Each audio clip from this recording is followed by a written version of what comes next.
आज मैं निकल पड़ा हूं एक ऐसी यात्रा पर जिसे सिर्फ सफर कहना शायद कम होगा। आज मैं जा रहा हूं चित्रकूट। वही चित्रकूट जिसका नाम लेते ही मन में एक ही नाम आता है, श्री राम। कहते हैं चित्रकूट सिर्फ एक जगह नहीं है, ये वो पावन धरती है जहां वनवास के दिनों में श्री राम, माता सीता और लक्ष्मण ने समय बिताया था। जहां पहाड़ों ने राम को देखा, जहां मंदाकिनी की धारा राम की स्मृतियों को अपने साथ बहाती है, और जहां भाई के प्रेम की एक ऐसी कहानी लिखी गई जिसे दुनिया आज भी याद करती है। आज मैं भी उसी चित्रकूट की यात्रा पर हूं, और इस यात्रा में मैं आपको सिर्फ चित्रकूट दिखाऊंगा नहीं, मैं आपको बताऊंगा कि यहां कहां क्या है, हर जगह की क्या मान्यता है, किस स्थान का रामायण से क्या संबंध है, और क्यों चित्रकूट को राम की पावन धरती कहा जाता है। तो चलिए शुरू करते हैं मेरी चित्रकूट यात्रा। सबसे पहले मैं पहुंचता हूं रामघाट।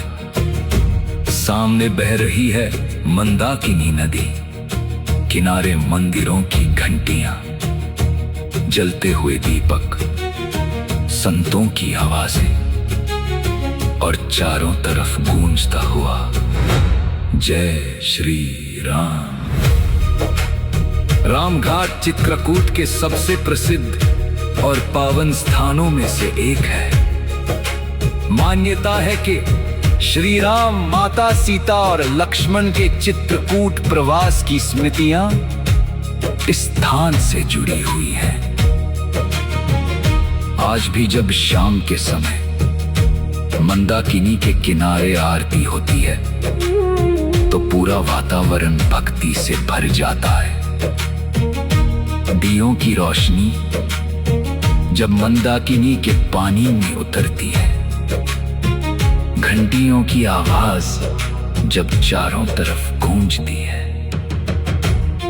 तो ऐसा लगता है जैसे समय कुछ पल के लिए रुक गया हो, और मन में बस एक ही भाव आता है, हे राम, मैं आपके द्वार पर आ गया हूं। रामघाट से आगे बढ़ते हुए अब हम पहुंचते हैं चित्रकूट के सबसे महत्वपूर्ण धार्मिक स्थलों में से एक, कामदगिरी। कामदगिरी को चित्रकूट की धार्मिक यात्रा का केंद्र माना जाता है। यहाँ श्रद्धालु कामदगिरी पर्वत की परिक्रमा करते हैं। कहा जाता है कि श्री राम ने चित्रकूट में वनवास का महत्वपूर्ण समय बिताया था। इसी कारण कामदगिरी राम भक्तों के लिए बहुत पवित्र माना जाता है। यहाँ कदम कदम पर मंदिर मिलते हैं, हर तरफ राम नाम सुनाई देता है, और परिक्रमा करते हुए भक्तों की जुबान पर बस एक ही नाम होता है, जय श्री राम। लेकिन कामदगिरी की परिक्रमा सिर्फ एक धार्मिक यात्रा नहीं है, ये अपने भीतर की यात्रा भी है। क्योंकि जब हम राम के जीवन को याद करते हैं तो समझ आता है, राजा होकर भी राम ने त्याग चुना, सुख छोड़कर धर्म चुना, और अपना अधिकार छोड़कर पिता का वचन निभाया। अब हमारी यात्रा आगे बढ़ती है और हम पहुंचते हैं उस स्थान की ओर जहां भाई के प्रेम की सबसे भावुक कहानी जुड़ी है। भरत मिलाप। जब भरत को पता चला कि श्री राम वनवास में है तो वे उन्हें वापस अयोध्या लाने चित्रकूट आए।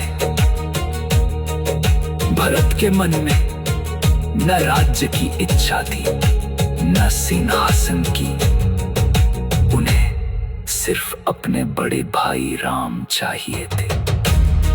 जब भरत और राम आमने सामने आए तो दोनों भाई एक दूसरे से गले लगकर रो पड़े। भरत ने राम से कहा, भैया अयोध्या आपका इंतजार कर रही है, आप वापस जाइए। लेकिन राम ने कहा, पिता का वचन पूरा किए बिना मैं अयोध्या वापस नहीं जा सकता।